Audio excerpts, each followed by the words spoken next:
Hello नमस्कार, स्वागत है आप सभी का। मेरा नाम है शेखर गुप्ता और आप देख रहे हैं फिजिक्स संकल्पना। बच्चों, गुरुत्वाकर्षण का आज 14th वीडियो है और आज बात करने वाले हैं उपग्रहों की गति के बारे में।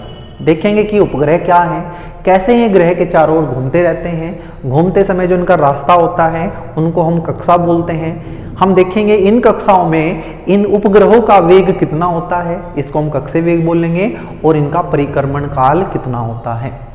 वीडियो के लास्ट में बच्चों हम इन्हीं कक्षाओं में उपग्रहों की गतिज ऊर्जा की बात करेंगे, स्थितिज ऊर्जा की बात करेंगे और कुल ऊर्जा की बात करने वाले हैं। बच्चों, पिछले वीडियो में हमने प्लायन वेग पढ़ा था, आज की वीडियो में हम कक्षीय वेग पढ़ेंगे। फिर हम ये भी देखेंगे कि इस कक्षीय वेग और प्लायन वेग का क्या संबंध होता है। बच्चों, इन टॉपिक से सीधे सीधे क्वेश्चन पूछे जाते हैं, फॉर्मूला बेस। बड़ा आसान टॉपिक है, पढ़ोगे तो समझ आ जाएगा। देखना कितना आसान आपको लगने वाला है। तो इम्पोर्टेंट वीडियो है, बिल्कुल भी मिस नहीं करना है, अच्छे से इसको पढ़ेंगे।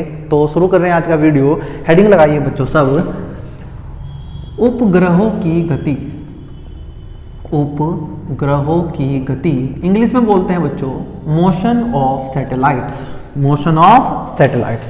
सबसे पहले जानते हैं कि उपग्रह क्या हैं। जैसे बच्चों हमारे सारे ग्रह, चाहे वो पृथ्वी है, बुध है, बृहस्पति है, वे सब हमारे सूर्य के चारों ओर घूम रहे हैं। सूर्य भगवान के चारों ओर चक्कर लगा रहे हैं हमारे ग्रह। इसी प्रकार कुछ आकाशीय पिंड ऐसे भी हैं जो ग्रहों के चक्कर लगाते हैं।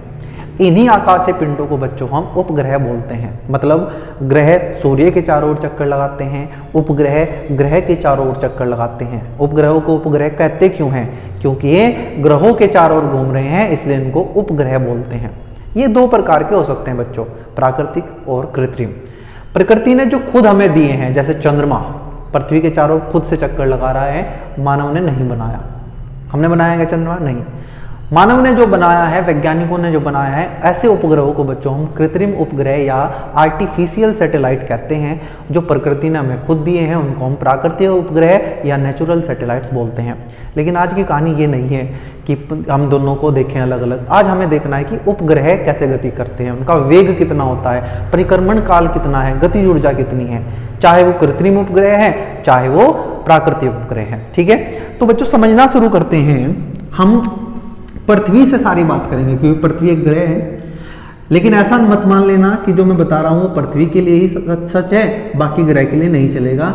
ये हर एक ग्रह के लिए बात काम करेगा। जितनी भी बात होंगी आज हर ग्रह के लिए सच होंगी, हर प्रकार के उपग्रह के लिए सच होंगी। मान लीजिए हमारा कोई ग्रह है, इसकी त्रिज्या को बच्चों हमने कैपिटल R मान लिया और इसके द्रव्यमान को हमने कैपिटल M मान लिया। आज मैंने पृथ्वी बहुत छोटी बना के दिखाई है क्योंकि आज हमें पृथ्वी से मतलब नहीं है, आज हमें मतलब है इसके उपग्रह से। कोई उपग्रह बच्चों पृथ्वी के चारों तरफ ऐसे लगातार चक्कर लगा रहा है। ये जो रास्ता मैं बना रहा हूँ इसको ही बच्चों हम कक्षा बोलते हैं। मैंने आपको बताया कि कक्षा क्या होती है। जिन रास्तों पर हमारे ग्रह घूमते हैं सूर्य के चारों तरफ, या जिन रास्तों पर हमारे उपग्रह ग्रह के चारों तरफ घूमते हैं, उनको हम कक्षा बोलते हैं। कक्षा ऐसा नहीं है कि ये केवल उपग्रहों के लिए है। जब कोई इलेक्ट्रॉन नाभिक के चारों तरफ घूमता है तो उस रास्ते को भी हम कक्षा ही बोलते हैं, इंग्लिश में ऑर्बिट बोलते हैं। मान लेते हैं बच्चों ये जो हमारा उपग्रह है जो पृथ्वी के चारों लगातार घूम रहा है, इसका द्रव्यमान m है। कितना है? m है। और ये लगातार इसमें घूम रहा है। मान लेते हैं घूमते टाइम इसका वेग v0 है। v0 क्यों बोला हमने? v का मतलब है बच्चों वेलोसिटी, o का मतलब है ऑर्बिटल। क्योंकि इसको हम हिंदी में कक्षीय वेग बोलते हैं, इंग्लिश में ऑर्बिटल वेलोसिटी बोलते हैं, तो वहां से हमने इसको v0 लिखा। v का मतलब वेलोसिटी, o का मतलब ऑर्बिट, इसलिए इसको ऑर्बिटल वेलोसिटी या कक्षीय वेग हम कहते हैं और हमने इसको v0 से प्रदर्शित किया। हमारा काम है इस v0 का मान निकालना। बहुत सारे सवाल हमारे मन में यहाँ से आ सकते हैं, आने भी चाहिए कि भाई पृथ्वी भी तो सूर्य के चारों तरफ घूम रही है, तो हमने पृथ्वी को रुका हुआ क्यों मान लिया? तो भाई ये ध्यान रखना है क्योंकि मैं अभी उपग्रह की गति का अध्ययन करना चाहता हूं और हमारे उपग्रह का द्रव्यमान पृथ्वी के द्रव्यमान की तुलना में बहुत कम होगा। इसलिए जब हमें उपग्रह की गति का अध्ययन करना है तो हम पृथ्वी को स्थिर मान सकते हैं, ये मान सकते हैं कि ये रुकी हुई है, घूम नहीं रही है। क्लियर है बात? कोई दिक्कत नहीं आएगी हमें। दूसरी बात ये, क्या ये जो कक्षा है क्या ये हमेशा वृत्ताकार होगी? मैंने कहा नहीं, हमेशा वृत्ताकार नहीं होगी, लेकिन ज्यादातर जो हमारे उपग्रह हैं उनकी कक्षा वृत्ताकार ही होती है। कुछ कक्षाएं ऐसी हैं जो दीर्घ वृत्ताकार होती हैं, उसकी बात हम आगे करेंगे जाके। अभी हम यहाँ वृत्तीय कक्षा मान के ही सारी बात को करने वाले हैं। जैसे ही आपने देखा कि भाई ये वृत्तीय कक्षा है और कोई पिंड, कोई उपग्रह इसमें घूम रहा है, तो आपके कान एकदम खड़े हुए। आपने कहा भैया तो वृत्तीय गति हो गई है। मैंने कहा हाँ, और वृत्तीय गति में हमने पढ़ा था कि अगर किसी वस्तु को वृत्तीय गति करनी है, अगर इस उपग्रह को वृत्तीय गति करनी है तो इसको चाहिए अभिकेंद्र बल। क्या चाहिए? अभिकेंद्र बल। क्या होता है अभिकेंद्र बल? एक ऐसा बल जो वृत्तीय गति करती हुई वस्तु पे कार्य करता है और उसकी दिशा हमेशा केंद्र की तरफ होती है, उसको हम अभिकेंद्र बल बोलते हैं। अभिकेंद्र बल होगा तभी वृत्तीय गति होगी, अभिकेंद्र बल के बिना वृत्तीय गति संभव नहीं है। क्योंकि ये उपग्रह हमारा लगातार घूम रहा है, वृत्तीय गति कर रहा है, इसका मतलब इसके पास अभिकेंद्र बल है। आया कहां से वो? आपने कहा भैया पृथ्वी हमारी जो है इसका भी द्रव्यमान है, उपग्रह का भी द्रव्यमान है, तो इसका मतलब इन दोनों के बीच गुरुत्वाकर्षण बल लगेगा। ये पृथ्वी इस उपग्रह पर अपने केंद्र की तरफ बल लगाएगी, ये उपग्रह इस पृथ्वी पर अपनी तरफ बल लगाएगा। मतलब पृथ्वी उपग्रह पे बल लगाएगी, उपग्रह पृथ्वी पे बल लगाएगा। कितना बल लगाएगा?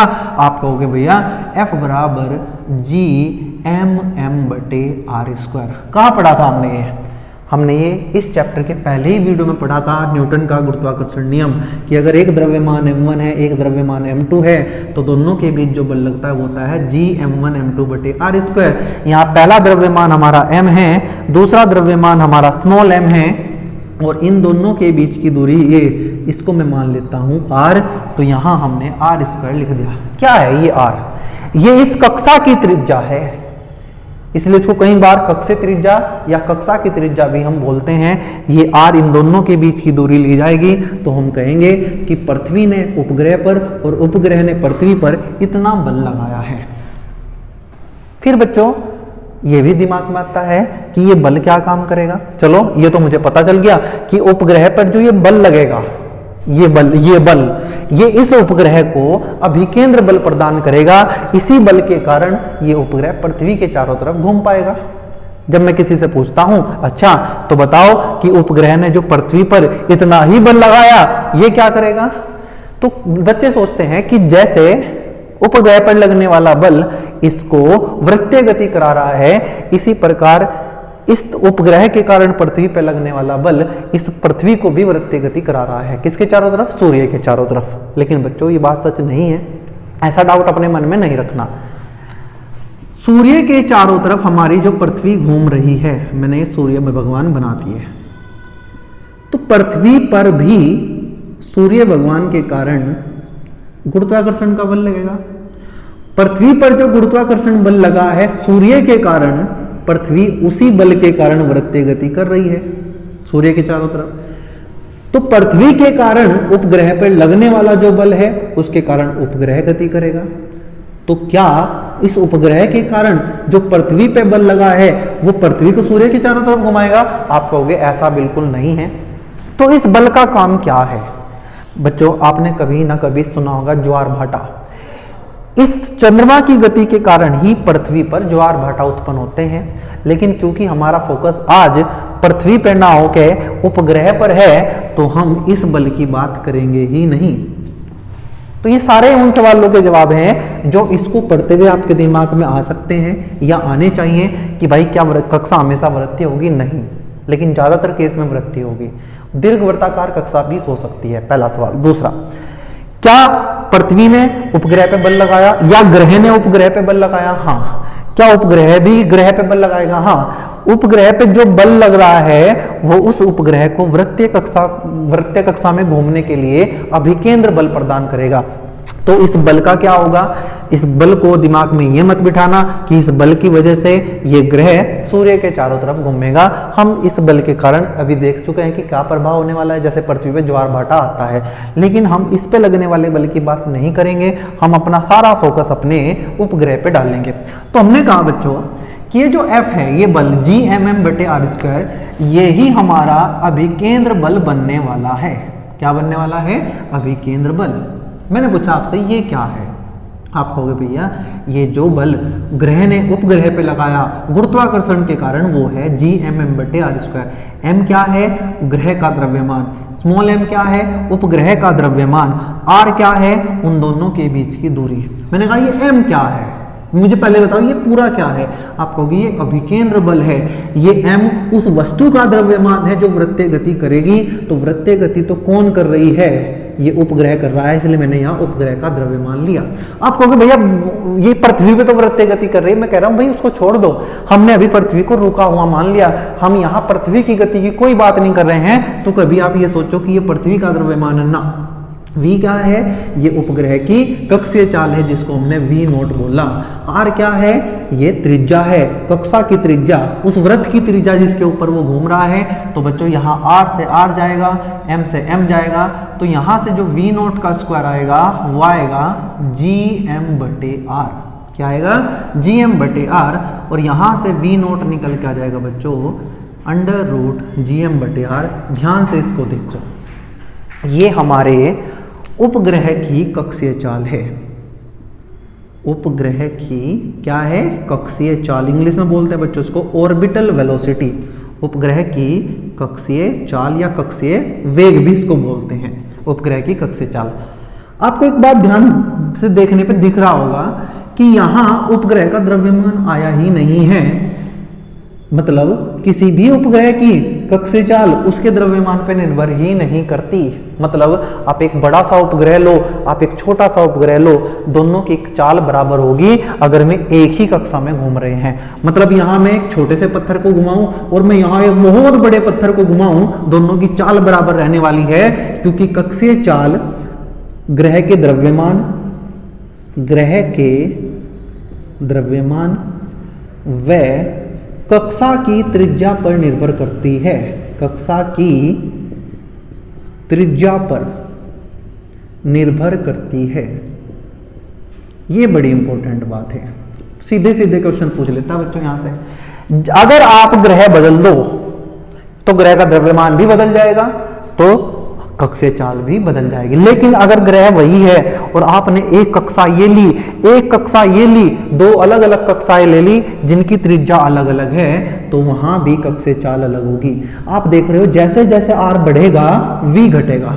मतलब जो पृथ्वी के बहुत पास घूम रहे होंगे वे तेज घूमेंगे क्योंकि उनके लिए r का मान छोटा होगा।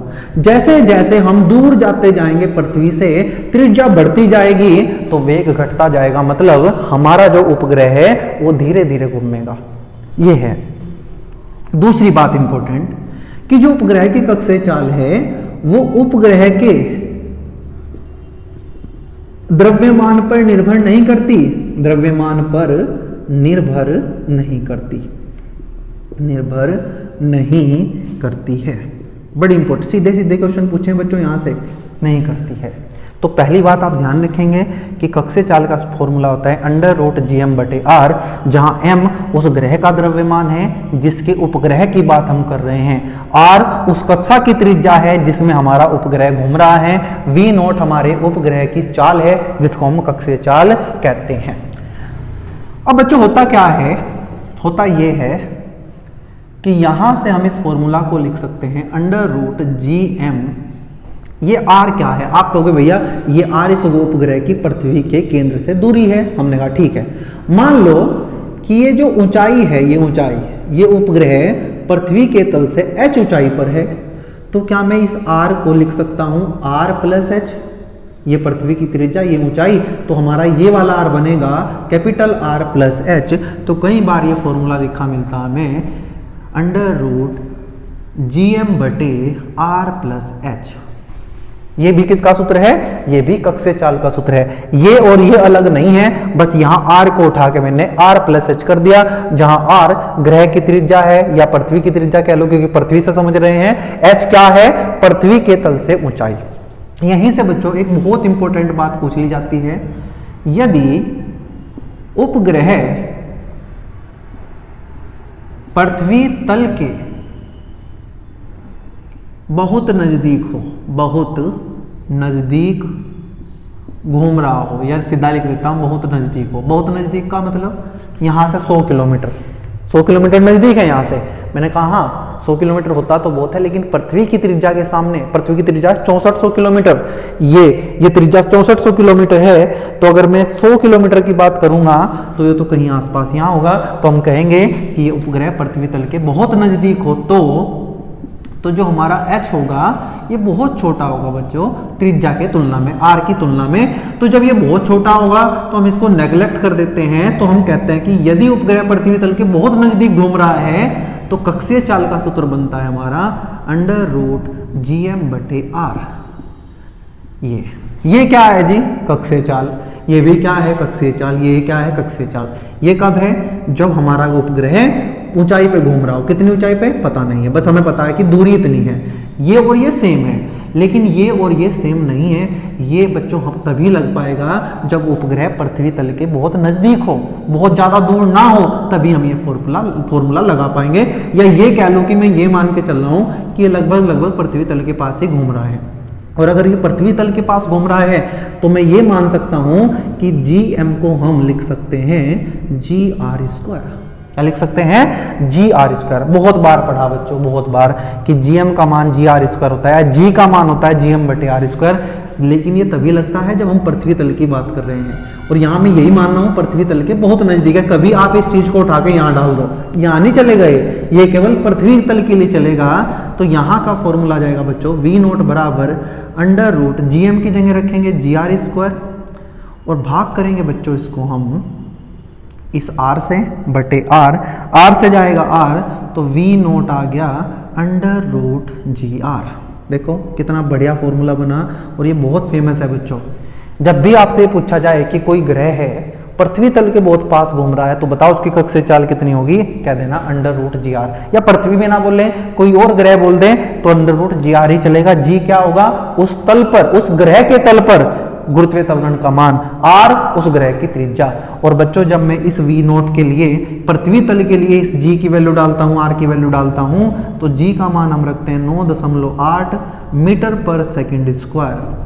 और r लिखते हैं 6400 किलोमीटर या 6.4 गुणा 10⁶ मीटर में बदल लिया मैंने। तो इस v0 का मान निकल के आता है बच्चों 7.92 किलोमीटर/सेकंड। आप कहोगे भैया आप तो रटकाए हो। मैंने कहा भाई हाँ रटा हुआ है मैंने, और आपको भी ये रटना ही है कि इस v0 का मान होता है 7.92 किलोमीटर/सेकंड। किसका है ये ऐसे उपग्रह का वेग है जो पृथ्वी तल के बहुत नजदीक घूम रहा है। बहुत नजदीक मैंने बता दिया, 20 किलोमीटर, 50 किलोमीटर, 100 किलोमीटर तक भी हम बहुत नजदीक मान लेंगे। और वहां कक्षीय चाल का वेग मान निकल के आएगा 7.92 किलोमीटर/सेकंड। ठीक इसी तरीके की कैलकुलेशन कल की लास्ट के वीडियो में हमने प्लायन वेग में की थी। प्लायन वेग का मान पृथ्वी तल से निकल के आया था 11.2 किलोमीटर/सेकंड²। मतलब ये कक्षीय वेग प्लायन वेग से कम है, क्योंकि अगर इसका वेग प्लायन वेग के बराबर हो गया तो ये घूमेगा नहीं, ये तो पृथ्वी के गुरुत्वीय क्षेत्र को छोड़ के भाग जाएगा। ठीक है, इसका मतलब अगर आप किसी उपग्रह को घुमाना चाहते हो तो उसकी चाल हमेशा 11.2 किलोमीटर/सेकंड से कम ही होनी चाहिए। पृथ्वी के लिए बात कर रहे हैं सारी हम। अगर आप चाहते हो कैलकुलेशन करके बताऊं तो लो मैं बता देता हूं। g का मान 9.8, r का मान 6.4 गुणा 10⁶। बहुत मुश्किल नहीं है, ये आसान है। 6 में से 2 को निकाल के 1 को यहाँ दिया, 1 को यहाँ दिया, तो ये 98 आ गया। 98 को लिखा 2 गुणा 49, इसको लिखा 64। जब ये 2 चले गए, एक इस दशमलव को हटा दिया, एक इस दशमलव को हटा दिया, यहाँ 10⁴ बचेगा, बाहर आ जाएगा 10⁵2। इसको कैलकुलेट करोगे आप बच्चों तो आप देखोगे 49 का बाहर आ जाएगा 7, 64 का आ जाएगा 8 और अंदर बचेगा √2 और यह आ जाएगा 10⁵2। 7 8 56, 56 की गुणा करोगे आप √2 का मान होता है 1.414। इसकी जब गुणा करोगे बच्चों तो ये 10⁵2 यहाँ भी आएगा तो ये यही निकल के आ जाएगा, देख लेना ध्यान से। यह आ जाएगा 7.92 गुणा 10⁵3। जब इसको सोल्व करोगे आप मीटर/सेकंड। और 10⁵3 मतलब 1000 मीटर का मतलब होता है 1 किलोमीटर, तो इसको हम लिख देंगे 7.92 किलोमीटर/सेकंड। ठीक है, बात समझ आ गई है क्या? यहां से इससे आगे बढ़ने से पहले मैं आपको पूछूंगा, क्या आपको क्लियर है कि उपग्रह क्या होता है? क्या आपको क्लियर है कक्षा किसको कहते हैं? क्या आपको क्लियर है कि कक्षीय वेग क्या है? और किसी ग्रह के लिए कक्षीय वेग का सूत्र होता है √gm/r। r क्या है? उस उपग्रह की पृथ्वी के केंद्र से दूरी। m क्या है? उस ग्रह का द्रव्यमान, उपग्रह का नहीं, उपग्रह का द्रव्यमान नहीं है ये ग्रह का द्रव्यमान है। यहां से बात ध्यान रखनी है कि किसी भी उपग्रह की कक्षीय चाल उसके द्रव्यमान पे तो निर्भर करती ही नहीं है, ये केवल ग्रह के द्रव्यमान पे और उसकी कक्षा की त्रिज्या पे निर्भर करती है। और जब हमने यही सूत्र h के टर्म्स में लिखा तो यह आया gm/r+h। और जब हमने कहा कि यदि उपग्रह हमारा पृथ्वी तल के नजदीक है या किसी भी ग्रह के तल के नजदीक है तो हम इस h को बहुत कम मान के नेग्लेक्ट कर देंगे और यहाँ खाली r बचेगा, तो √gm/r। ये फॉर्मूला हमेशा नहीं लग सकता, ये फॉर्मूला हमेशा लगेगा। ये फॉर्मूला केवल तब लगेगा जब उपग्रह पृथ्वी के तल के बहुत नजदीक घूम रहा हो। और बच्चों पृथ्वी के तल पे मान होता है gm का, gr² जैसे ही रखा तो यह आया √gr, g का मान डाला, r का मान डाला तो v0 आया 7.92 किलोमीटर पर सेकंड। आपको ध्यान रखना है कि ये कक्षीय वेग का मान है जब उपग्रह पृथ्वी के तल के बहुत नजदीक घूम रहा हो। जैसे जैसे ऊपर जाते जाएंगे, मतलब दूर जाते जाएंगे पृथ्वी से, इसका मान घटता जाएगा। ठीक है जी, मैं इसको हटा रहा हूं बच्चों। तो बच्चों अब तक हमने जितना भी पढ़ा है उसमें ये पढ़ा हमने आज के वीडियो में कि अगर ये कोई ग्रह है जिसका द्रव्यमान m है, त्रिज्या r है और कोई उपग्रह उसके चारों तरफ r त्रिज्या की कक्षा में घूम रहा है तो यहाँ घूमते समय जो उसका वेग होगा वो आएगा √gm/r। याद रटने मत बैठना, हो जाएंगे खुद से। इसी वेग को हम कक्षीय वेग बोलते हैं। इसी को हम दूसरे तरीके से लिख सकते हैं gm/r+h। और अगर ये बहुत नज़दीक घूमने लगे पृथ्वी के तो इस h को हम नेग्लेक्ट कर देते हैं, तो यही फॉर्मूला बन जाता है √gm/r। और जब हम इसको g के पदों में लिखते हैं गुरुत्वीय त्वरण के तो बनता है √gr। आपको याद होगा लास्ट वीडियो में प्लायन वेग जो आया था वो आया था √2gr। gr था लेकिन वहां 2 लिखा हुआ था, यहाँ खाली gr है। अब बच्चों हमें बात करनी है उपग्रह के परिक्रमण काल की। परिक्रमण काल इंग्लिश में बोलते हैं बच्चों उसको टाइम पीरियड। क्या होता है परिक्रमण काल? अब आपने ये तो देख लिया कि उपग्रह ग्रह के चारों तरफ घूम रहा है, तो बच्चों उसको एक चक्कर पूरा करने में जितना समय लगता है उसी को हम परिक्रमण काल कहते हैं। लिख लेना, मैं नहीं लिख रहा हूं। किसी उपग्रह को ग्रह के चारों तरफ घूमते हुए एक चक्कर पूरा करने में जितना समय लगता है उसको उस उपग्रह का परिक्रमण काल कहते हैं। तो मैं आपसे पूछूं कि परिक्रमण काल को प्रदर्शित करते हैं हम कैपिटल T से, तो ये T कितना होगा? आप कहोगे समय बराबर होता है दूरी बटे चाल। एक चक्कर में ये उपग्रह कितनी दूरी चलेगा? आप कहोगे भैया ये चलेगा 2πr। कितनी? 2πr। क्या है भाई ये r है कक्षा की त्रिज्या और 2πr क्या है? उस कक्षा की परिधि। एक चक्कर पूरा करने में परिधि तो चला है, तो समय बराबर लिखा हमने दूरी बटे चाल है उसकी कितनी? v0। समझ आ गया? आप कहोगे भैया ये तो हमने सारा पढ़ लिया, अब तो हमें कोई दिक्कत नहीं। समय बराबर दूरी बटे चाल 2πr। चाल कितनी आई अभी आपने लिखा √gm/r। जब मैं इसको r को घुमा के ले जाऊंगा ऊपर तो ये t आ जाएगा 2π। r की घात बच्चों पहले से 1 है, अंडर रूट का मतलब होता है 1/2। 1/2 जाके इस 1 में जुड़ेगा तो ये बनेगा r की घात 3/2 और अंडर रूट में आएगा gm। तो ये आया हमारा परिक्रमण काल का सूत्र। किसका? परिक्रमण काल का सूत्र। एक बात और देख लो यहाँ में, क्या परिक्रमण काल उपग्रह के द्रव्यमान पे निर्भर कर रहा है? आप कहोगे भैया यहाँ उपग्रह का द्रव्यमान आया ही नहीं है, ये तो ग्रह के द्रव्यमान पे निर्भर करेगा। ये सीधे सीधे क्वेश्चन पूछता है कि बताओ परिक्रमण काल इनमें से किस चीज पे निर्भर करता है? तो आप बताओगे ग्रह के द्रव्यमान पे निर्भर करता है। उपग्रह के द्रव्यमान पे निर्भर नहीं करता, कक्षा की त्रिज्या पे निर्भर करता है।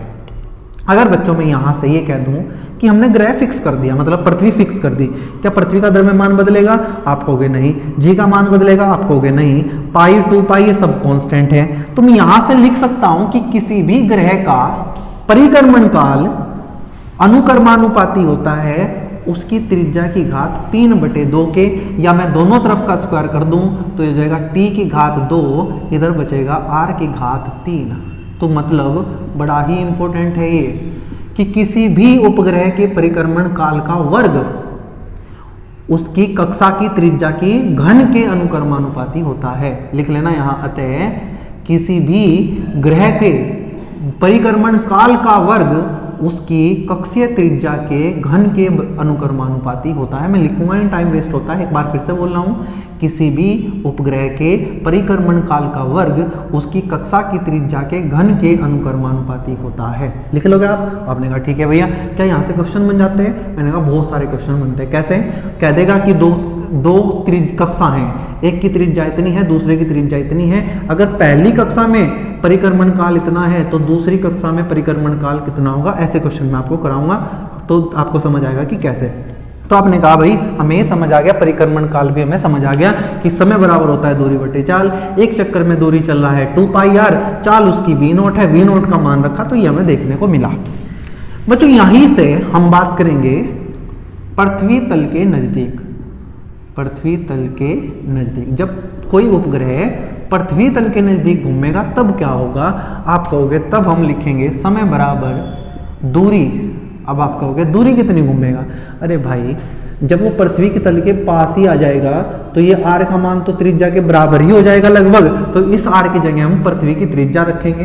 हाँ, v0 तो v0 ही होगा, 2πr। v0 का मान कितना होता है पृथ्वी के नजदीक? आप कहोगे √gm/r। भाई बदल दिया, जहां r था ना वहां कैपिटल R कर दिया, ये फिर ऐसा आया 2π√gm, और यहां जाएगा r की घात 3/2, क्योंकि ऊपर एक घात है नीचे 1/2 है, 1/2 ऊपर जाके एक में जुड़ेगा तो यह जाएगा r की घात 3/2। आप कहोगे भैया अलग तो कुछ मिला नहीं, आपने कराया क्यों? बच्चों अब हम यहां से क्या करेंगे, इस √gm का मान, या ये कहिए इस gm का मान हम रखेंगे gr²। क्या ये हमेशा हो सकता है? आप कहोगे नहीं, ये पृथ्वी तल पे होगा, इसलिए हमने इसको अलग से लिखा। पृथ्वी तल पे हमने जैसे इसको लिखा तो t का मान आया बच्चों 2π√gr², और यहां होगा r की घात 3/2। आप कहोगे 2π√g आएगा, r² में से बाहर जाके r आ जाएगा, r की घात ऊपर 3/2 है, नीचे r है, एक घात ऊपर जाएगी कम हो जाएगी तो t आ जाएगा 2π√, ऊपर भी r की घात 1/2 मतलब अंडर रूट, तो ये जाएगा r√r/g। मोस्ट इंपोर्टेंट क्या है ये है किसी उपग्रह का परिक्रमण काल, जब वह उपग्रह पृथ्वी तल के नजदीक घूम रहा हो, कितना होता है? t बराबर 2π√r/g। अगर मैं पृथ्वी की बात करूं तो मान डाल देंगे हम, r का मान होता है पृथ्वी की त्रिज्या 6.4 गुणा 10 की घात 6 बटे g का मान होता है 9.8। इसका मान जब आप डालोगे तो बच्चों मुझे बताओ, अगर मैं एक 0 यहाँ लगा दूँ तो 64 हो जाएगा। चलो ऐसा करो 10 से ऊपर 10 से नीचे गुणा कर दो, ऊपर आ जाएगा 64, नीचे बनेगा 98, 98 के लिखेंगे 2 गुणा 49, और 10 की घात 6 बाहर आ जाएगा बन के 10 की घात 3, 64 का बाहर आ जाएगा 8, 49 का बाहर आएगा 7, और ये बचेगा √2, ये 10 की घात 3, ये सब आएगा सेकंड में। समय का मात्रक क्या होता है? सेकंड। तो जब मैं इस √ से 2 को भाग करूंगा तो यह आ जाएगा √2 ऊपर, साथ में आएगा पाई, साथ में आएगा 8/7 और गुणा 10 की घात 3 मतलब 1000 सेकंड। 1000 सेकंड। अब बच्चों मैं आगे कैलकुलेशन नहीं करने वाला हूँ। जब आप इसको मिनट में बदलोगे सारा सोल्व करके तो इसका आंसर आएगा बच्चों 84.6 मिनट। 84.6 मिनट। ये बड़ा ही इंपॉर्टेंट है ये डेटा, ये हमें याद कर लेना चाहिए। क्या क्या क्या चीज याद करनी चाहिए हमें? 2 चीज कि पृथ्वी तल के नजदीक घूमते हुए उपग्रह की कक्षीय चाल होती है 7.92 किलोमीटर पर सेकंड, जो भी याद कराई थी, और उसका परिक्रमण काल होता है 84.6 मिनट, मतलब लगभग 1.5 घंटा। 1.5 घंटे से कम है, 1.5 घंटे में 90 मिनट होती है। मतलब अगर कोई उपग्रह पृथ्वी तल के बहुत नजदीक घूमेगा, बहुत नजदीक मतलब 50 किलोमीटर 100 किलोमीटर की ऊंचाई पर, तो वो अपना एक चक्कर लगभग 84.6 मिनट में पूरा करेगा। ये याद करने वाली चीजें हैं, इसलिए मैंने आपको पहले करा दी। सीधे सीधे क्वेश्चन यहाँ से पूछता है, ठीक है। ये सब चीजें आपको आनी चाहिए। हम आगे बढ़ रहे हैं, बढ़ जाएं क्या? चलिए आओ बच्चों, इन दो टॉपिक से जुड़े पहले न्यूमेरिकल कर लेते हैं, फिर आगे बढ़ाएंगे बात को। पहला न्यूमेरिकल कहता है कि यदि पृथ्वी के नजदीक घूमते हुए उपग्रह की कक्षीय चाल v है, तो बताओ पृथ्वी से r/2 ऊंचाई पर कक्षीय चाल कितनी होगी, जहां r पृथ्वी की त्रिज्या दी है। मैं आपको यहां बना के दिखा देता हूं, ज्यादा समझ आएगा। ये पृथ्वी है, कोई उपग्रह जब यहां घूम रहा है पास पास, तो उसकी कक्षीय चाल है v। वो कह रहा है कि जब हम उसको ऊपर लेते जाएं, कितने ऊपर? r/2, जहां r क्या है? पृथ्वी की त्रिज्या। तो बताओ यहाँ कक्षीय चाल कितनी होगी, v0 का मान कितना होगा? कोई दिक्कत नहीं है, लगाओ फॉर्मूला। आप कहोगे भाई v0 का फॉर्मूला हमने पढ़ा √, क्या पढ़ा? gm/r+h। ये फॉर्मूला, भाई फॉर्मूला याद रहेंगे, न्यूमेरिकल करने में बहुत आसानी होगी। आप कहोगे पृथ्वी तल के नजदीक, पृथ्वी तल के नजदीक क्या होगा? आप कहोगे h बहुत कम हो जाएगा, इसको छोड़ देंगे, हम कहेंगे v0 का मान आ जाएगा √gm/r। ठीक है, ये बात मैं सीधी भी लिख सकता था, लेकिन मैंने समझा के लिखी है। और उसने कहा पृथ्वी तल पे जो v0 का मान है ये v है, तो मैंने इसको समीकरण 1 बोल दिया। r/2 ऊंचाई पर क्या होगा? r/2 ऊंचाई पर, तो ये जो v0 है ये आ जाएगा बच्चों √gm/r+h की जगह कितना रखूंगा? r/2। आप कहोगे r+r/2 हो जाएगा 3r/2, 2 ऊपर जाएगा तो आ जाएगा 2/3, ऊपर आ जाएगा gm, नीचे आ जाएगा r। अगर मैं इसको अलग अलग करके लिखूं तो आप कहोगे √2/3 √gm/r। आप कहोगे अलग क्यों किया? क्योंकि मुझे ये इसका यूज करना था। √gm/r का मान है v, तो हम कहेंगे जो हमारा v0 आएगा वो आ जाएगा √2/3 v। यदि पृथ्वी तल पर कक्षीय चाल v थी, तो इतनी ऊंचाई पे जाने पे चाल हो जाएगी √2/3 गुणा v। ऐसे ऐसे सवाल पूछे जाते हैं, इतने आसान। ठीक है, अगला सवाल करते हैं बच्चों, इसको क्वेश्चन नंबर 2 बना लेते हैं। ये कह रहा है कि पृथ्वी तल के समीप किसी उपग्रह की कक्षीय चाल 7 किलोमीटर पर सेकंड है। देखो वैसे तो हमने कैलकुलेशन करके कितना निकाला, 7.92 किलोमीटर पर सेकंड। किलोमीटर, मीटर नहीं है, किलोमीटर।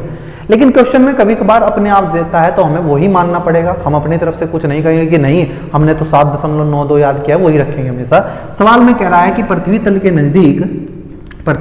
नजदीक किसी उपग्रह की कक्षीय चाल 7 किलोमीटर पर सेकंड है। तो इसने पूछा है बच्चों कि यदि किसी कक्षा की त्रिज्या इससे 4 गुनी हो तो कक्षीय वेग कितना होगा। मैं आपको समझा रहा हूं क्या कहना चाह रहा है।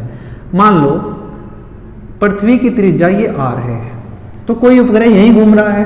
आप कहोगे हाँ, यहां इसकी कक्षीय चाल कितनी है? 7 किलोमीटर पर सेकंड। मतलब ये तल के बराबर की बात है, तल के यहाँ कितनी है? तो हमने लिखा v बराबर होता है, तल पर होता है बच्चों √gm/r, और जिसका मान हमें दिया है 7, वो बाद में रख लूंगा, इसको मैंने बना दिया समीकरण नंबर 1।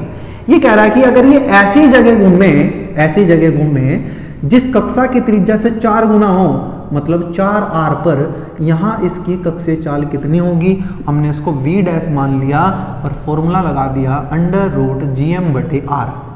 बच्चों जब यहाँ से यहाँ दूरी मापते तो हम उसको r लिखते थे, लेकिन अगर ऊंचाई की बात करें तो फिर हम यहाँ r+h लिख देते। लेकिन अब की बात तो मुझे यहीं से त्रिज्या पता है कितनी है, 4r, तो इस r की जगह मैं रख दूंगा 4r। क्वेश्चन में साफ साफ बोला है कि वो ऐसी कक्षा में घूम रहा है जिसकी त्रिज्या इससे 4 गुनी है। ये त्रिज्या r थी तो वो कितनी होगी? 4r। तो अगर मैं ऊंचाई पूछने लगूँ तो आप कहोगे ये r है, तो बची हुई 3r हो जाएगी। तो हमने लिख दिया सीधा ये। मुझे इस v' का मान निकालना है, तो क्या मुझे बता सकते हो कि 4 बाहर निकल के आ जाएगा कितना? 1/2। 4 बाहर निकल आएगा 2, लेकिन 1/2 लिखा जाएगा। अंडर रूट में आएगा gm/r, और √gm/r है v, तो यह जाएगा v/2, और v का मान हमें सब सवाल में दिया है 7 किलोमीटर। 7/2 होता है 3.5 किलोमीटर पर सेकंड। ठीक है, देखना कितने आसान सवाल यहाँ से पूछे जाते हैं। कक्षीय वेग से, कक्षीय चाल से। ठीक है, आगे बढ़ते हैं, मैं इसको हटा दूं एक बार। क्वेश्चन नंबर 3 करते हैं बच्चों।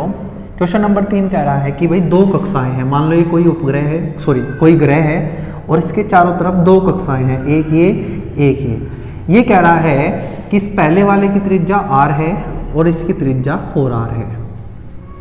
ठीक है, वो कह रहा है कि अगर यहां मान लो इसमें बात कर लेते हैं, यहां ग्रह की कक्षीय चाल 3v है तो यहां उसकी कक्षीय चाल कितनी होगी। मतलब सवाल सिंपल ये कह रहा है कि दो कक्षाएं हैं, एक की त्रिज्या 4r है, एक की त्रिज्या r है। पहली कक्षा में अगर चाल 3v है यहां, तो दूसरी में कितनी होगी, समझना। उसने पहले 4r बोला है तो उसने कहा है पहली कक्षा में, तो इसका मतलब यहां 3v है, तो यहां पूछ रहा है। एक बात तो क्लियर रखना, क्योंकि ये दूर है कक्षा, ये पास है, तो यहां वेग ज्यादा आएगा, तो उसी के हिसाब से हम काम करेंगे। हम बनाते हैं पहली कक्षा के लिए, किसके लिए, पहली कक्षा के लिए। अब हो सकता है तुम कंफ्यूज हो जाओ कि भाई पहली कक्षा तो ये है, लेकिन बच्चों सवाल में उसने ये बोला है कि दो कक्षाएं हैं जिनकी त्रिज्या 4r व r है और पहली कक्षा में त्रिज्या 3v है, तो बेटा वहां सवाल के हिसाब से देखना है कि पहले क्या बोल रहा है 4r। तो यहां जो वेग होगा मैं इसको लिख देता हूं, v बराबर √gm/r। इस v का मान कितना दिया इसने, 3v, तो मैं यहाँ 3v लिख दूंगा। gm मान लो इसका द्रव्यमान कितना है ग्रह का, m मान लिया। ये ग्रह है, ये ग्रह है बच्चों ये, और ये कक्षाएं हैं, कभी ग्रह ही मान लो, और इसकी त्रिज्या है यहाँ से यहाँ 4r, तो मैंने इसको समीकरण 1 बना दिया। यहाँ के लिए मैंने कक्षीय चाल को v डैश मान लिया, √g, ग्रह का द्रव्यमान तो उसके लिए v इतना ही रहेगा, लेकिन इसकी त्रिज्या r है, तो v डैश आ गया बच्चों √gm/r। कितना आया, √gm/r। लेकिन मुझे ये v डैश इसके हिसाब से निकालना है, तो मैंने इसको भाग कर दिया यहाँ से, 3v √gm/4r। तो बच्चों gm से gm गया, r से r गया, ये √4 बाहर आएगा, 2 निकल के जाएगा ऊपर, तो ये v डैश आ जाएगा 3v बराबर 2, v डैश बटे 3v बराबर 2, तो v डैश आ जाएगा 6v। मतलब अगर इस कक्षा में चाल 3v है तो यहाँ होगी 6v। ठीक है, इसके हिसाब से करना, देखो कितने आसान है, कुछ नहीं, फॉर्मूला लगाना सीधा, पहली कक्षा के लिए a, दूसरी कक्षा के लिए, दोनों को भाग किया, ऐसे करके मैंने v डैश निकाल दिया। आप कहोगे ठीक है भैया कोई दिक्कत नहीं है। अगला क्वेश्चन करते हैं बच्चों, इसको क्वेश्चन नंबर 4 बना लेते हैं। और क्वेश्चन कह रहा है कि एक उपग्रह है, पृथ्वी के चारों तरफ घूम रहा है, पृथ्वी हमारी, उन्होंने कहा कि पृथ्वी का द्रव्यमान m है, और एक उपग्रह इसके चारों तरफ घूम रहा है, उपग्रह का द्रव्यमान भी हमें दिया है कितना, m। हमें कहा गया है कि इसकी जो कक्षा है ये, इसकी त्रिज्या r0 है, कितनी है, r0। हमें कहा गया है कि इस उपग्रह का कोणीय संवेग ज्ञात कीजिए पृथ्वी के केंद्र के सापेक्ष। तो बच्चों अब तुम्हें पता चल गया कि इसमें क्वेश्चन में कोणीय संवेग पूछ लिया है, मतलब ये हमारा जो पिछला चैप्टर था, कौन सा, रोटेशनल मोशन वाला, वहां से सवाल आ गया है। हमें वहां का फॉर्मूला भी याद होना चाहिए। कि आपको याद है कि कोणीय संवेग का फॉर्मूला हुआ करता था mvr sin थीटा।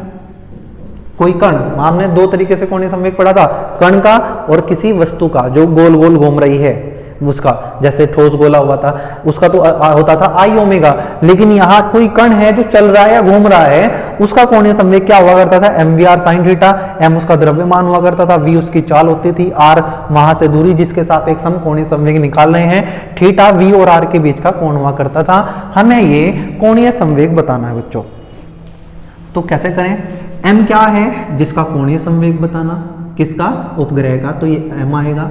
v क्या है, इसकी चाल है, अच्छा v चाहिएगी मुझे, तो v भी मैं निकाल लूंगा, कोई दिक्कत नहीं है।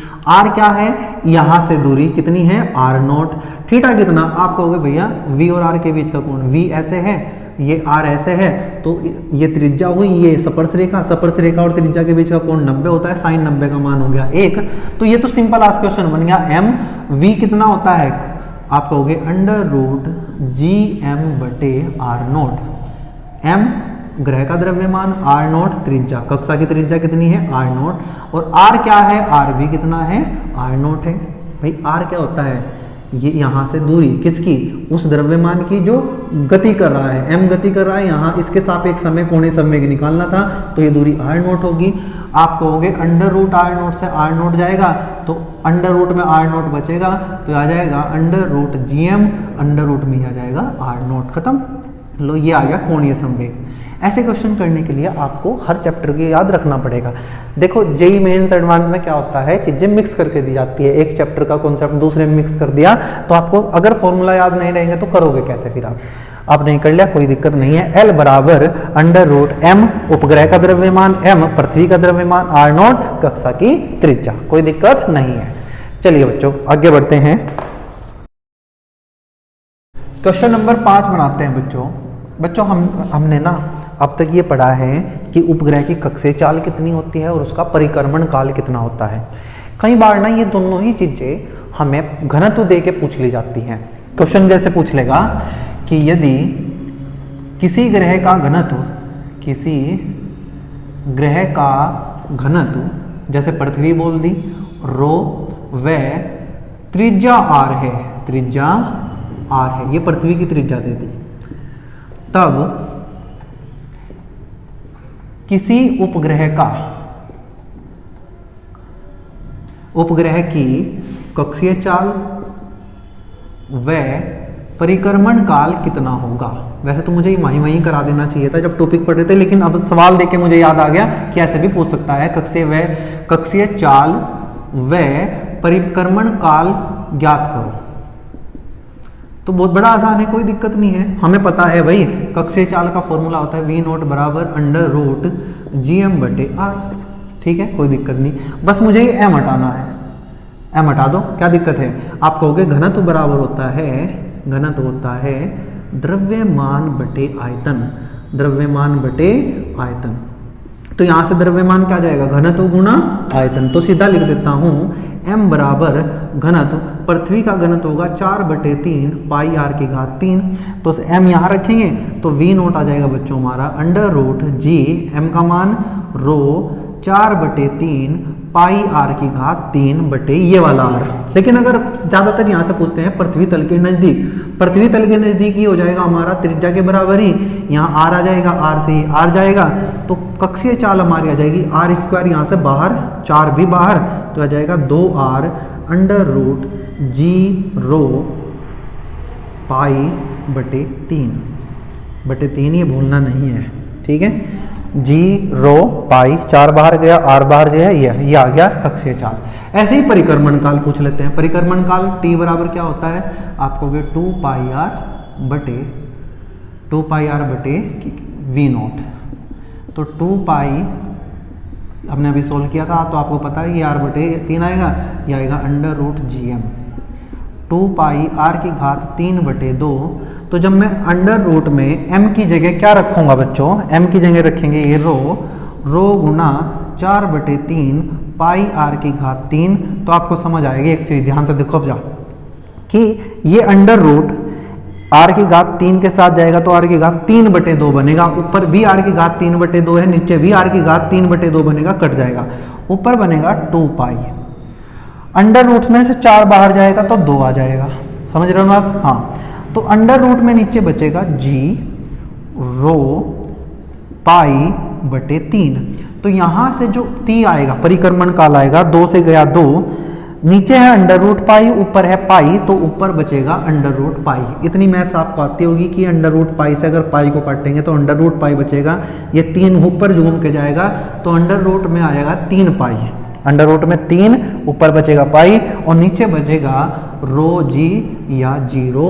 बड़ा ही इंपॉर्टेंट देख फॉर्मूला है ये बच्चों, याद नहीं करने लेकिन देखने को बार बार मिलेगा कि परिक्रमण काल का सूत्र होता है अंडर रूट 3 पाई बटे रो जी, जहां रो ग्रह का घनत्व है। घनत्व दे के कई बार हमें आवर्त काल पूछ लेता है, परिक्रमण काल पूछ लेता है, तो हमें ऐसे करना होता है भाई।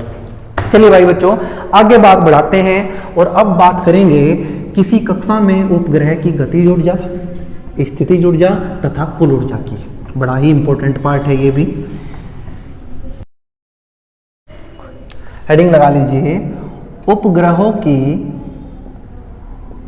ऊर्जाएं। हम गतिज ऊर्जा की बात करेंगे, स्थितिज ऊर्जा की बात करेंगे और कुल ऊर्जा की बात करेंगे। तो सबसे पहले बात करते हैं उपग्रह की गतिज ऊर्जा।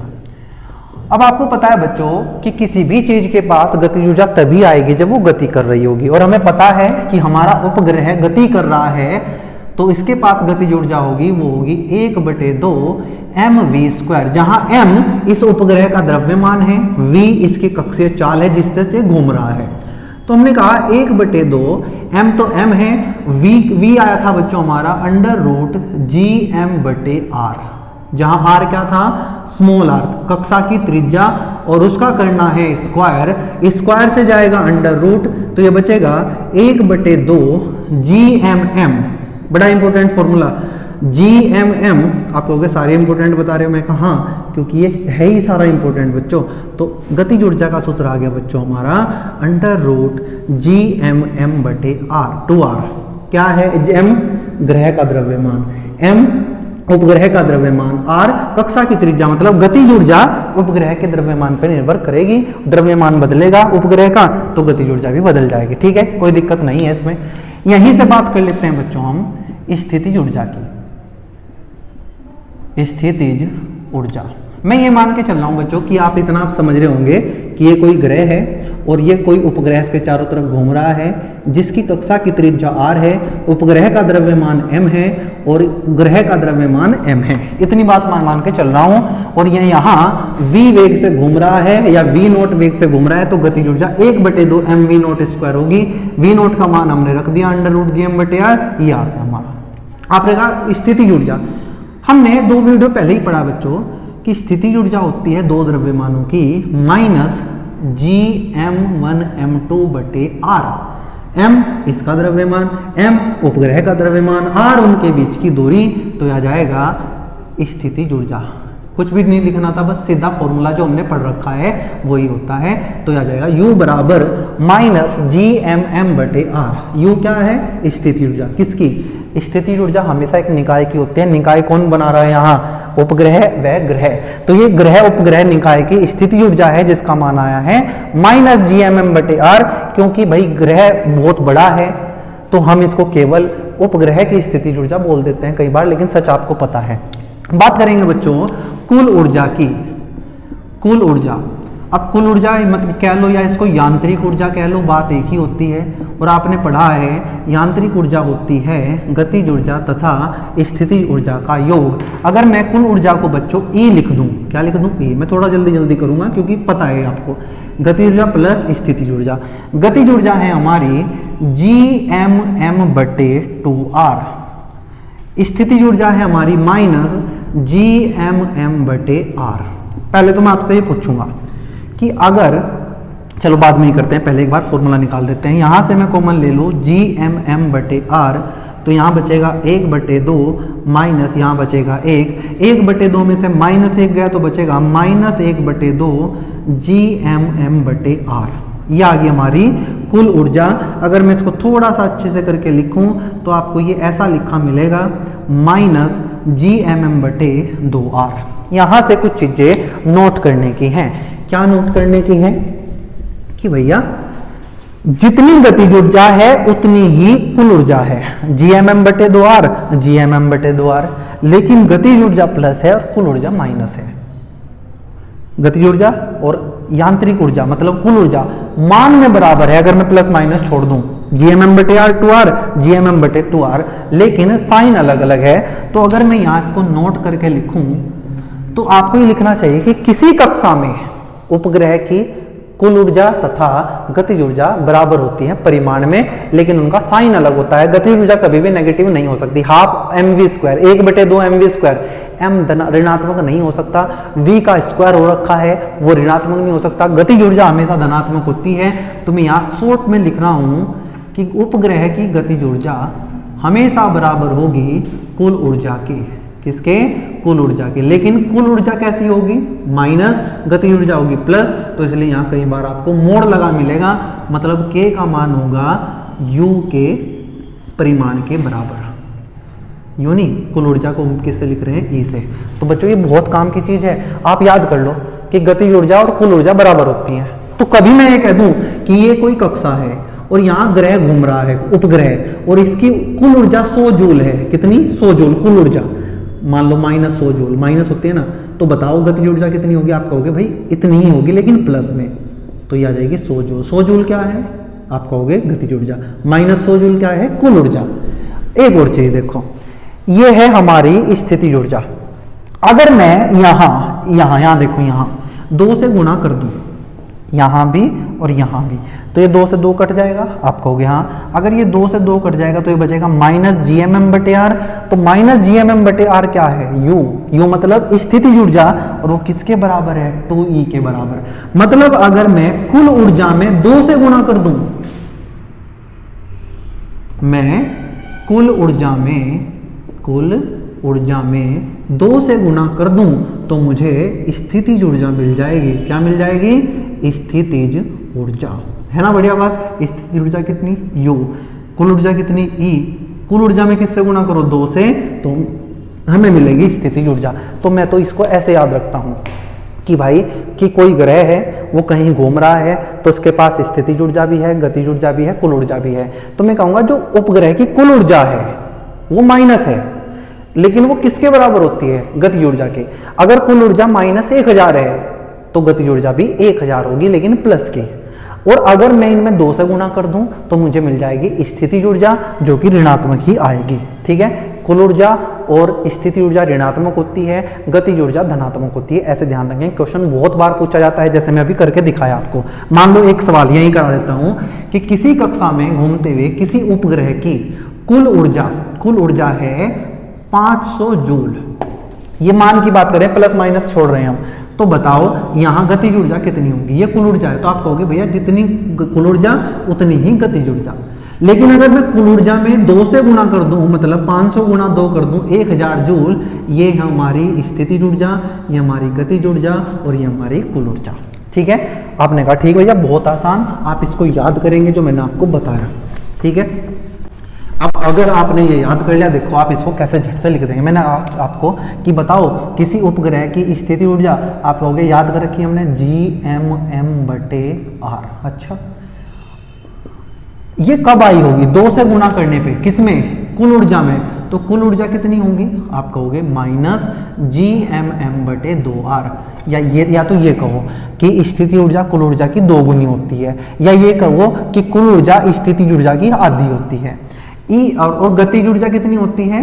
जितनी कुल ऊर्जा, लेकिन माइनस हटा के, तो आ जाएगा GMM/2r। ऐसे आप इनको याद कर लोगे। ठीक है, अब मुझे पता है अगर आप अच्छे सोचने वाले हैं तो आपके दिमाग में एक डाउट खुद से आ गया होगा। क्या आ गया होगा?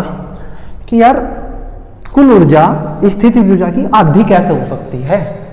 भाई कुल ऊर्जा तो 2 चीजों को जोड़ने के बाद आई है, तो 2 चीजों को जोड़ने के बाद तो ज्यादा होना चाहिए। और आप कह रहे हो कि स्थितिज ऊर्जा ही कुल ऊर्जा से 2 गुनी है, ज्यादा होनी चाहिए कुल ऊर्जा। तो मैं आपको समझा दूं कि कुल ऊर्जा यहाँ गतिज ऊर्जा और स्थितिज ऊर्जा को जोड़ के आई है। स्थितिज ऊर्जा धनात्मक है, गतिज ऊर्जा धनात्मक है, स्थितिज ऊर्जा ऋणात्मक है, तो एक प्लस और एक माइनस को जोड़ने के बाद चीजें घट जाती हैं। मान लो मैं कहूं कि आप 10 और -5 को जोड़ो तो आंसर 5 आएगा, तो इसका मतलब 10 और 5 को जोड़ के तो 15 आना चाहिए था, लेकिन आंसर 5 आया है। इसीलिए आप ध्यान रखो, क्या ध्यान रखो कि भाई गतिज ऊर्जा धनात्मक होती है, स्थितिज ऊर्जा ऋणात्मक होती है, कुल ऊर्जा भी ऋणात्मक होती है। जितनी ऊर्जा गतिज ऊर्जा होगी उतनी ही कुल ऊर्जा होगी, लेकिन स्थितिज ऊर्जा कुल ऊर्जा माइनस होगी और गतिज ऊर्जा प्लस होगी। अगर आप कुल ऊर्जा में 2 से गुणा कर दोगे तो आपको स्थितिज ऊर्जा मिल जाएगी। कुछ बातें मैं यहाँ से बताता हूँ। कोई आपसे पूछने लगे कि बताओ जैसे जैसे हम पृथ्वी के केंद्र से दूर जाएंगे, मतलब r बढ़ेगा, तो बताओ गतिज ऊर्जा क्या होगी? आप कहोगे r बढ़ेगा, गतिज ऊर्जा घटेगी। ये बात हमें पता भी है कि जैसे जैसे हम दूर जाएंगे कक्षीय वेग घटता जाएगा। कक्षीय वेग का फॉर्मूला क्या था? √GM/r। r जैसे जैसे बढ़ेगा घूमने की चाल घटेगी, गतिज ऊर्जा घटेगी। मतलब जैसे जैसे r बढ़ेगा गतिज ऊर्जा घटती जाएगी। लेकिन जैसे जैसे r बढ़ेगा, अगर ये माइनस ना होता तो हम कहते कि स्थिति ऊर्जा भी घटेगी, लेकिन इस माइनस के होने की वजह से चीजें उल्टी हो गई हैं। आप कहोगे जैसे जैसे हम दूर जाते जाएंगे स्थिति ऊर्जा बढ़ती जाएगी, जैसे जैसे हम दूर जाते जाएंगे कुल ऊर्जा बढ़ती जाएगी। और किसी भी उपग्रह की अधिकतम स्थिति ऊर्जा कितनी हो सकती है? 0। कहाँ, अनंत पे जाके शून्य हो जाएगी। ठीक है, आप कहोगे ठीक है, क्या ये भी शून्य हो सकती है? इसका शून्य होने का मतलब है कि दोनों का शून्य होना। ये तो शून्य हो रहा है, अगर आप इसको भी शून्य कर दोगे तो कुल ऊर्जा भी शून्य हो जाएगी। उम्मीद है ये बात समझ आ गई होगी। और बच्चों देख लेते हैं इनके ग्राफ। ग्राफ से भी यहाँ से क्वेश्चन पूछा गया है। क्वेश्चन क्या कहता है ग्राफ का? पहले तो हम ग्राफ ड्रॉ करते हैं। ग्राफ किस किस के बीच? सुनना, यहाँ मैं लिख रहा हूँ आर। आर ये है किसी ग्रह के केंद्र से उपग्रह की दूरी, ये आर है। और यहां मैं लिखूंगा ऊर्जा। कौन सी ऊर्जा? मुझे नहीं पता कौन सी ऊर्जा, मैं तो तीनों ऊर्जा की बात करूंगा, स्थिति ऊर्जा, गति ऊर्जा, कुल ऊर्जा, सबकी बात करूंगा। मैंने कहा अच्छा, अगर मैं गति ऊर्जा की बात करूं सबसे पहले, तो गति ऊर्जा आर के इनवर्सली प्रोपोर्शनल है। जैसे जैसे आर बढ़ेगा गति ऊर्जा घटेगी। अब देखो ऊर्जा के दो हिस्से हैं, एक ऊपर का प्लस ऊर्जा, एक नीचे का माइनस ऊर्जा। तो भाई जो प्लस ऊर्जा है वो ऊपर बनेगी, उसका ग्राफ ऊपर बनेगा, और जो माइनस वाली ऊर्जा है वो नीचे बनेगी। आप कहोगे भैया इसका मतलब गतिज ऊर्जा का ग्राफ ऊपर बनना है और स्थिति ऊर्जा और कुल ऊर्जा का ग्राफ नीचे बनेगा। मैंने आपको कहीं ना कहीं बताया होगा कि अगर कोई चीज इनवर्सली प्रोपोर्शनल है तो ग्राफ कुछ ऐसा बनता है बच्चों। और ये ग्राफ किसका है? आप कहोगे ये ग्राफ है गतिज ऊर्जा का। कैसे पहचाना? भाई गतिज ऊर्जा हमेशा धनात्मक होती है तो ग्राफ ऊपर आएगा। ठीक है, अच्छा जी, स्थिति ऊर्जा का कहाँ आएगा? आप कहोगे स्थिति ऊर्जा तो ऋणात्मक है तो ये ग्राफ नीचे आएगा, तो नीचे खींच दो। तुमने ये ग्राफ ऐसे खींच दिया, ऐसे। लेकिन एक बात बताओ मुझे, कुल ऊर्जा का ग्राफ कहाँ आएगा? आप कहोगे यार कुल ऊर्जा का ग्राफ भी नीचे ही आएगा, लेकिन क्या दोनों ग्राफ एक जैसे होंगे? मैंने कहा नहीं, क्योंकि दोनों का मान अलग अलग है तो दोनों ग्राफ एक जैसे नहीं हो सकते। मतलब एक ही लाइन पे नहीं हो सकते, दो अलग अलग ग्राफ खींचने पड़ेंगे, लेकिन दोनों होंगे एक ही जैसे, क्योंकि यहाँ भी आर है यहाँ भी आर है। मुझे बताओ तो दूसरा ग्राफ यहाँ खींच दूं ऐसे, चलो ये दो होंगे तो ये दो ग्राफ। अब मैं आपसे पूछ लेता हूँ कि इनमें से कौन सा ग्राफ स्थितिज ऊर्जा का और कौन सा ग्राफ कुल ऊर्जा का है? आप कहोगे भैया भैया भैया भैया, क्योंकि स्थितिज ऊर्जा कुल ऊर्जा से दोगुनी है। दोगुनी होने का मतलब बड़ी ऊर्जा है माइनस के हिसाब से। वैसे तो ये माइनस के हिसाब से उल्टा होगा कि भाई मैं 2 से गुणा, अब उसको छोड़ दो, प्लस माइनस। आप मुझे बताओ कि E का मान ज्यादा या U का मान ज्यादा? अगर मैं माइनस को छोड़ के कहूं तो आप कहोगे भैया क्योंकि U का मान E में 2 से गुणा करने के बाद मिला है तो U का मान ज्यादा होगा। हाँ, लेकिन जब माइनस लग जाएगा तो हम कहेंगे U का मान उससे छोटा है। लेकिन अगर माइनस, तुम कहोगे क्या मान के, छोड़ो सारी बात, मुझे बताओ अगर मैं इस ग्राफ को सिर्फ नीचे नीचे देखूं तो मुझे बताओ दूर कौन बनेगा? आप कहोगे भैया U का मान ज्यादा है तो वो दूर बनेगा। मतलब ये वाला जो ग्राफ है ये हमारा स्थितिज ऊर्जा का ग्राफ है, नीचे वाला, क्योंकि वो बड़ा है, और ये ऊपर वाला है कुल ऊर्जा का। अब मैं आपको बताता हूं कि वो जो मैं बोल रहा हूं उसमें कंफ्यूजन क्यों हो सकता है। क्योंकि बच्चों मैं कह रहा हूं कि ऋणात्मक चीज जितनी बड़ी होती जाती है वो और छोटी होती जाती है। ऋणात्मक चीज जितनी बड़ी होती जाएगी वो और छोटी होती जाएगी। तो अगर कोई माइनस के हिसाब से पूछे कि U और E में कौन बड़ा है तो आप कहना E बड़ा है। जबकि अगर माइनस को छोड़ के मान देखें तो U बड़ा है, लेकिन माइनस लग के U छोटा हो जाएगा, तो इसलिए मैंने इसको और नीचे बनाया। जैसे जैसे हम नीचे जाते हैं मान घटता जाता है, प्लस की तरफ जाते हैं तो मान बढ़ता जाता है। ये था बच्चों हमारा ग्राफ। यहाँ से क्वेश्चन सीधा सीधा पूछा गया था, ये तीनों ग्राफ दे दिए थे और पूछ लिया था कि बताओ ये ग्राफ कौन सा, ये ग्राफ किसका, ये ग्राफ किसका, या 4 ऑप्शन दिए थे। इसको A B C बोल दिया था कि A गतिज ऊर्जा है, B कुल ऊर्जा है, C स्थिति ऊर्जा है, और 3 ऑप्शन और डाल दिए थे, पहचानना था आपको। तो ध्यान रखना ऊपर हमेशा गतिज ऊर्जा ग्राफ आएगा और नीचे जो माइनस वाली कुल ऊर्जा और स्थिति ऊर्जा। क्योंकि गतिज ऊर्जा ज्यादा ऋणात्मक है तो ये नीचे आएगा और कुल ऊर्जा कम ऋणात्मक है तो ये ऊपर आएगा। ठीक है, आपने कहा ठीक है भैया। यहां से न्यूमेरिकल कैसे पूछ सकता है? एक 2 तरीके तो मैंने बता दिए कि भाई ये बोल देगा कि इस कक्षा में गतिज ऊर्जा इतनी है तो बता दो कुल ऊर्जा और स्थिति ऊर्जा कितनी होगी। उसके लिए तो आपको सीधा याद रखना है कि गतिज ऊर्जा स्थिति ऊर्जा कुल ऊर्जा के बराबर, दोबारा बोल रहा हूं, कुल ऊर्जा और गतिज ऊर्जा बराबर होती हैं, गतिज ऊर्जा प्लस स्थिति कुल ऊर्जा माइनस। लेकिन अगर मैं कुल ऊर्जा में 2 से गुणा कर दूंगा तो मुझे स्थितिज ऊर्जा मिल जाएगी। स्थितिज ऊर्जा भी ऋणात्मक होती है और कुल ऊर्जा भी ऋणात्मक होती है। और कैसे सवाल पूछ सकता है वो मैं आपको करके बता रहा हूं। क्वेश्चन पूछा है कि 2 उपग्रह हैं, एक r ऊंचाई पे है पृथ्वी से और एक 7 r ऊंचाई पर है। इन दोनों की कुल ऊर्जा, गति ऊर्जा तथा स्थितिज ऊर्जा का अनुपात बताओ। देखो कितना बड़ा क्वेश्चन पूछ लिया। कितनी कक्षाएं हैं? 2। ये है हमारी पृथ्वी, पृथ्वी की त्रिज्या r है। इसने कहा जो पहली कक्षा है वो तल से कितनी ऊंचाई पे है? r, और दूसरी जो कक्षा है वो तल से है कितनी ऊंचाई पे? 7r। ये पूछ रहा है कि यहाँ की गतिज ऊर्जा और यहाँ की गतिज ऊर्जा का अनुपात। तो मैंने पहले वाले को K1 बोला, दूसरे वाले को K2 बोला, और K का फॉर्मूला अभी हम पढ़ के आए हैं, GMM बटे कितना? 2r। ये होता है गतिज ऊर्जा का फॉर्मूला, GMM बटे 2r। लेकिन ये पहली कक्षा की त्रिज्या तो r1 लिखा, और दूसरी का लिखा जाएगा GMM बटे 2r2, 2r2। आप हो गए M1 M2 क्यों नहीं लिखा? उसने कहा समरूप उपग्रह है, इसका द्रव्यमान इसका द्रव्यमान बराबर है, ग्रह का द्रव्यमान दोनों के लिए बराबर रहेगा। ये गया 2 से 2 गया, या जाएगा R2 बटे R1। बस मुझे R2 बता दो। R2 है इसकी त्रिज्या 7r, ये 1r, ये 8r। त्रिज्या कहाँ से देखते हैं? केंद्र से। ये कितना है? r, और ये है 7r, 8r हो गया। पहले वाले की त्रिज्या ये कितना हो जाएगा? 2r, r से r गया तो आ जाएगा 4:1। ये हमने गतिज ऊर्जा का अनुपात निकाला। मैं कहता हूं कि भाई जो अनुपात किसका होगा? कुल गतिज ऊर्जा का, वही अनुपात किसका होगा? स्थितिज ऊर्जा का। क्यों? क्योंकि भाई दोनों बराबर ही तो होती है, 1 प्लस 1 माइनस। यहाँ माइनस लगाऊंगा तो वो माइनस भी कट जाएगा, तो यही अनुपात आपका किसका आएगा? कुल ऊर्जा का। अब बात करते हैं स्थितिज ऊर्जा के अनुपात की। स्थितिज ऊर्जा होती है माइनस GMM बटे r। यहाँ 2r है, यहाँ r है। दूसरे के लिए आएगा माइनस GMM बटे r, ये r1 ये r2, माइनस से गया माइनस, GMM से GMM गया तो आ जाएगा r2 बटे r1। मतलब ये भी यही आने वाला है, तीनों का अनुपात एक ही होगा। ऐसा कैसे है भाई? मैंने कहा जो इनमें परिवर्तन होता है वो बराबर अनुपात में होता है, ठीक है। भले ही यहाँ की स्थिति ऊर्जा और यहाँ की स्थिति ऊर्जा अलग अलग है, लेकिन जो उसमें परिवर्तन हुआ है वो उसी तरीके से हुआ है जैसे गतिज ऊर्जा में परिवर्तन होगा। ऐसे सवाल यहाँ से पूछ लेते हैं बच्चों। मुझे उम्मीद है आप कर लोगे ये सवाल। और लास्ट में इस वीडियो बहुत लंबा हो गया है, मैं आपको बताऊंगा प्लायन वेग और कक्षीय वेग में संबंध। हेडिंग लगाइए, कक्षीय वेग एवं प्लायन वेग में संबंध। कक्षीय वेग व प्लायन वेग में संबंध। प्लायन वेग में संबंध। अब ये बच्चों आपको पता है कि कक्षीय वेग और प्लायन वेग अलग अलग जगह अलग अलग हो सकते हैं।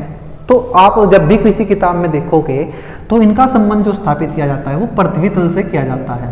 तो मैं आपको बताता हूं कि पृथ्वी तल पर, या ये कहिए पृथ्वी तल के नजदीक, ये सही रहेगा, पृथ्वी तल के नजदीक।